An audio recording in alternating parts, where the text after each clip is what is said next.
ben salut, ça va? Y a pas à dire, les valeurs occidentales de ces dernières années, poussées par l'agenda de ceux dont on ne doit pas prononcer le nom, sont vraiment le point d'orgue civilisationnel qu'on mérite. Bah ouais, regardez autour de vous, le groupe vit bien, hein? Et sur ces entrefaites, notre société occidentale multiculturelle préférée vient de mettre bas à un nouvel écoulement intestinal estampillé DEI, soit diversité, équité et inclusion. Bon, quand j'ai vu les scénaristes du nouveau Dragon Age, je me suis dit qu'on aurait forcément droit à une pépite du jeu vidéo, et en plus regardez, IGN a mis quasi la note maximale. Alors si IGN le dit, c'est que c'est vrai. Dragon Age, The Veilguard, rafraîchit et revigore cette série avec des combats amusants, un fantastique casting de compagnons et une écriture des personnages émouvante. Il est donc maintenant l'heure pour moi de savoir si ce jeu est encore un objet de propagande dans le paradigme du marxisme culturel ou un véritable chef-d'œuvre incompris d'amour et de tolérance. Alors, pour rappel, l'univers de Dragon Age, un jeu développé par le légendaire studio BioWare, ça se passe dans un monde appelé Tedas, où des héros doivent sauver les gens de vilaines créatures appelées les Engences. Ces monstres sont contrôlés par un méchant dragon, un ancien dieu devenu mauvais. Dans ce monde, il y a aussi des magiciens puissants et des soldats qui les surveillent, car ils ont peur que la magie devienne dangereuse. Il faut prendre des décisions pour aider les gens à s'entendre et repousser les monstres pour sauver Tedas et surtout botter des culs. Dans ce nouveau Dragon Age, qui se passe plusieurs années plus tard, on incarne Rook, un membre de la garde du voile, une nouvelle organisation chargée de protéger le monde des dangers surnaturels. Et ça tombe bien, puisque des méchants dieux foutent encore le bordel, alors c'est reparti pour un tour. Bien sûr, je vous résume très grossièrement, hein.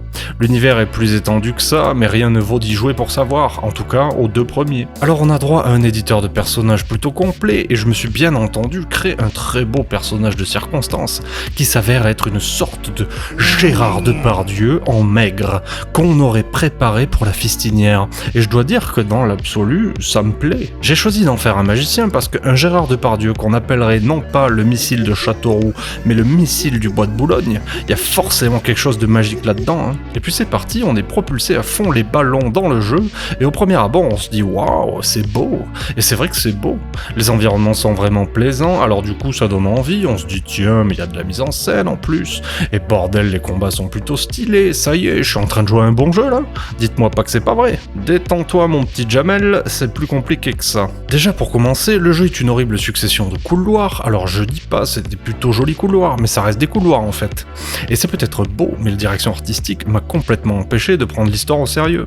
Je veux dire, on a littéralement un univers censé se faire bouffer par une corruption morbide de dieux vengeurs, où on est censé un petit peu paniquer pour l'avenir de l'humanité, ou en tout cas de cette incohérente tambouille multiethnique, mais c'est impossible à prendre au sérieux. On dirait World of Warcraft, mais sous Unreal Engine 5, donc ça m'a plutôt donné envie d'aller faire un tour à Disneyland qu'autre chose. Donc, comme je le disais, le jeu n'est qu'une succession de couloirs divisés en niveaux, et à la limite, un couloir ça peut être bien, mais dans ce cas, il faut être chaud du level design un peu. C'est-à-dire que tu prends Dark Souls par exemple, qui sur le papier, c'est des couloirs, sauf qu'ils sont intriqués, il y a des endroits à déverrouiller, il y a de la verticalité, il y a des passages secrets, des angles de vue, etc.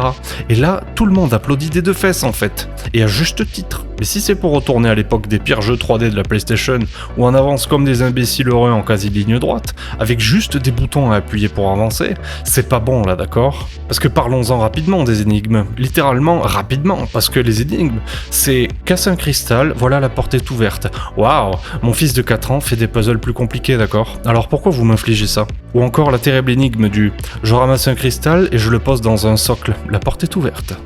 Non mais si vous aviez pas envie, il suffisait de pas le faire en fait. Tout le monde aurait gagné du temps, et on pouvait se concentrer sur des choses plus sérieuses. Vous comprenez où je dois faire un dessin sur Paint pour vous l'expliquer, mes petits potes de chez BioWare. Ensuite, j'ai bien dû admettre que jusqu'à la moitié du jeu, les combats sont plutôt plaisants, bien que ça manque de quelque chose. La plupart des ennemis disparaissent bêtement, et ça manque de punch, ce qui gâche ma soif inextinguible de violence, que je réussis à canaliser grâce à des jeux vidéo extrêmement violents. En plus, les ennemis sont moches, mais dans le mauvais sens du terme. Le design est complètement oubliable. Mais le gros problème des combats, c'est qu'ils finissent quand même par devenir redondants, et c'est pas les arpettes qui vous servent de coéquipier qui viendront vous remonter le moral parce que les menus sont assez illisibles. Les sortilèges ou compétences, franchement, on s'en bat un peu les sacoches. Vous combinez 2 ou 3 sorts, les ennemis se font rosser, et puis on passe à autre chose. Les animations sont sympas, cela dit, là-dessus rien à dire. Mais c'est vraiment une fois l'effet wow qui passe, qu'on se rend compte que ça propose pas grand-chose. Même les sempiternels arbres de talent, ici sous la forme d'un sphérié, ne viendront pas combler votre soif de développement de personnages comme on aurait pu l'avoir dans l'excellent Final Fantasy X, et ne parlons même pas de celui de Path of Exile. Là d'accord, c'est pour les malades mentaux, mais quand même, entre les deux, il y a de quoi faire quelque chose. Donc, tant que j'y suis, parlons rapidement, amélioration. Bon, on loot quelques armes, ou on en achète, mais c'est pas le marché aux puces, hein. Vous aurez quelques loots de temps en temps, mais c'est très loin d'être du Diablo. Donc on améliore quelques conneries, on met du cosmétique, parce qu'on n'a rien d'autre à foutre. Et de toute façon, rien de tout ça n'a d'importance, parce que le jeu est tellement facile, que vous pouvez bien rester avec votre personnage à poil, vous y arriverez quand même. Ça sera juste un peu plus long. C'est bon, vous suivez encore ? Je vous résume pour l'instant. Les énigmes sont éclatées de chez éclatées au sol, voire au souterrain. Le level design est assez minable, à base de sauter sur 2-3 plateformes et faire du tout droit. Les combats sont certes sympas, mais finiront par vous gonfler parce que la stratégie n'a aucune importance. Et les aspects RPG ne motivent aucun enjeu, ni ne titillera votre fibre de développement de personnage. Mais j'ai pas fini, hein. Le jeu a d'autres défauts. Alors ça, vous le prenez comme vous voulez, mais bon, j'ai eu du mal à ne pas constater une féminisation extrême de la galerie des personnages, et qu'on s'entende bien. Qu'il y ait des personnages féminins dans un jeu vidéo ne me pose aucun problème. Par contre, quand c'est 8 personnages sur 10, là j'avoue je commence légèrement à me désintéresser. Vous savez, comme tous les garçons, j'ai moi aussi aimé les Totally Spies, ou encore les Super Nana, mais à côté, je pouvais me faire un épisode de Johnny Bravo, ou Samurai Jack, ou du laboratoire de Dexter. Mais si vous m'enlevez les 3 derniers, ça devient un petit peu étouffant en fait. Et le problème, c'est qu'ils sont en train de le faire partout et tout le temps. Donc j'étouffe. Et pour mettre les choses au clair dans ce jeu, que ce soit des filles ou des garçons, ils sont pas intéressants. Autant dans Baldur's Gate 3, ils ont réussi dans l'écriture à rendre tous les personnages mémorables, à tel point qu'on en fait des t-shirts. Autant là, ça m'étonnerait qu'on voit de sitôt quelqu'un se balader avec la gueule de la Kunari non-binaire sur le poitrail. Ça étonne quelqu'un, vraiment ? Cependant, j'adoucis un peu le truc, je concède que parfois j'ai trouvé ça pas si mal écrit dans les dialogues, ou en tout cas, il y a eu un bon travail de traduction vu que j'y jouais en VO sous-titré. Si on met de côté beaucoup de répliques niant à base de « c'est pas très gentil d'être méchant » et « abat les oppresseurs », parce que, oui, c'était également très difficile de ne pas voir dans les dialogues transparaître des messages subliminaux, revendicatifs, mais bon, encore une fois, aucune surprise vu les scénaristes. Mais bon, tout ça me fatigue profondément et j'ai sincèrement essayé d'aimer ce jeu en me disant que peut-être malgré tout, mais non. On aurait au moins eu droit à un bon jeu dans le gameplay et qu'importe l'emballage, mais non. Ben non, même pas, c'est ça le pire. Il y a même une option d'accessibilité pour pas mourir, bordel de merde. Ne pas mourir est une option native du jeu.